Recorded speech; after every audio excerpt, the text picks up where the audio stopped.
Si todavía tienes dudas de que tu país está transitando el mal llamado socialismo del siglo XXI o comunismo castrochavista, o piensas que lo que pasa en Venezuela no podría pasar en tu país, existen varios síntomas que deberías conocer. ¿Te lo digo o no te lo digo? ¿Te lo digo o no te lo digo? Te lo digo. Lo primero que debes saber es que los venezolanos tampoco creíamos que lo que pasaba en Cuba nos podría llegar a pasar, pero pasó.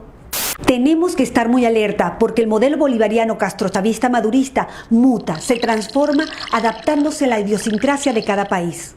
Ya no usan la fuerza para tomar el poder porque dicen que se ve mal, pero sí para mantenerse.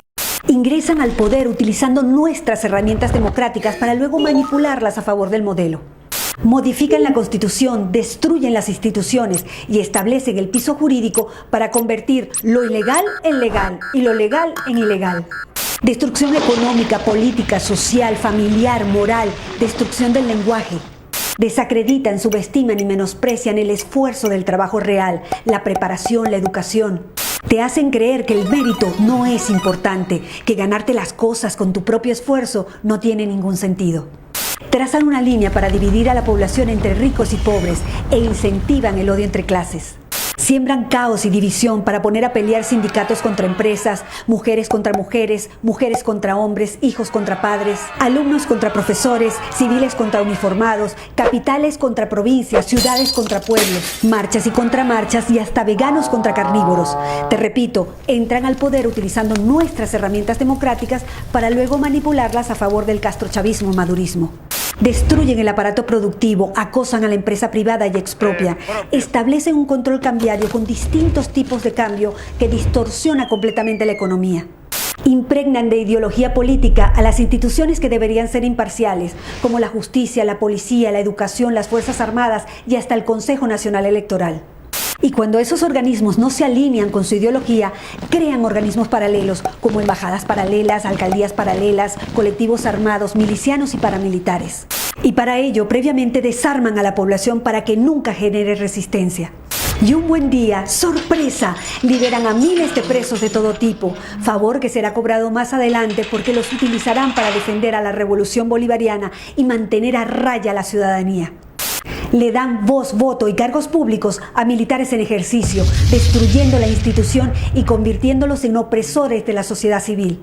Generan planes, bonos y tarjeta alimentaria como herramienta de control para la sociedad y quien no se alinea a su ideología, no come. Estigmatizan a los empresarios, a los ricos, a los profesionales independientes, a todo aquel que se esfuerza por ganar su propio dinero. Crean un relato para hacerle creer a la gente que ellos no son responsables de ninguno de los problemas económicos. Y a la vez, crean un enemigo interno como los empresarios, los productores independientes, los productores petroleros, los productores agrícolas ganaderos. Y un enemigo externo, generalmente el Fondo Monetario Internacional, los capitales golondrina, los fondos buitre, los inversores extranjeros y por supuesto el imperio yanqui. Y hablando de Estados Unidos, vamos a romper un mito. Estados Unidos ha sido el principal socio comercial de Venezuela durante décadas. El único país que pagaba $30 millones diarios por la compra de petróleo. Por si no queda claro, Estados Unidos nunca nos bloqueó y nunca se metió. Las últimas sanciones están dirigidas únicamente a funcionarios corruptos del régimen y sus familias, que casualmente tienen sus grandes fortunas en Estados Unidos. Son expertos en propaganda política. Cuando ocurre algo importante, generan desinformación con noticias bizarras, absurdas, ridículas, desenfocándonos de lo importante y enfocándonos en lo frívolo e irrelevante. Para ello necesitan los medios de comunicación, comprándolos, tomándolos, generando grandes pautas publicitarias e incluso crean leyes de medios para imponer multas impagables. Por ejemplo, en Venezuela cerraron más de 3.500 medios de comunicación entre televisión, prensa, radio y medios digitales. Y cancelaron la transmisión de señales nacionales e internacionales de noticias. Encuentran la manera de diluir la división de poderes y crean nuevos poderes alineados a su ideología. En Venezuela eliminaron a la Corte Suprema de Justicia y a la Cámara de Senadores, instalaron un Tribunal Supremo de Justicia nombrando jueces a dedo, instalando así un suprapoder por encima de todos los demás poderes. Y adivinen qué, todos alineados con el régimen. Pero para sostener esta farsa democrática ante el mundo por más de 20 años, se necesita un actor indispensable en el falso juego electoral, gran parte de la oposición funcional al régimen.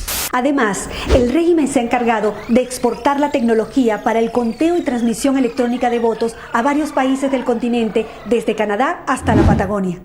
En el exterior, como en un tablero de ajedrez, colocan sus fichas estratégicamente en los diferentes organismos internacionales para que actúen a favor de ellos en el caso que lo necesiten.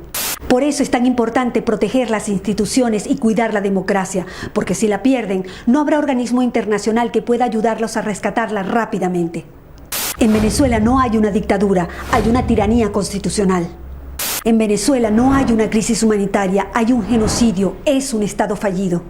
No son políticos que se corrompieron en el camino, son criminales que tomaron el poder. No es casualidad que en los países donde no se han podido instalar generen caos, violencia y destrucción organizada. Tampoco es casualidad que los aliados y socios del régimen tirano venezolano viajen constantemente a Cuba para recibir directrices y seguir aplicando el plan en los diferentes países. Sabiendo que las leyes nacionales e internacionales garantizan la soberanía y a la vez la impunidad, está claro que podríamos sacar al tirano, mas no a la tiranía. Una tiranía enquistada en el poder, creando metástasis en todo el continente. Estos son solo algunos de los síntomas, pero hay muchos otros. Recuerda que se van adaptando a la idiosincrasia de cada país. Es bueno que te des cuenta de una vez que este tipo de regímenes primero te rompe las piernas y después te da las muletas para que se lo agradezcas. En ese contexto, cuando abras los ojos, te darás cuenta que todos los problemas políticos, sociales, económicos, de educación, de salud, no son errores. Todo está hecho a propósito. El compromiso ciudadano es vital. Si un país no tiene sus instituciones sólidas y fuertes, el socialismo del siglo XXI es un virus letal. Difunde, tú eres el medio.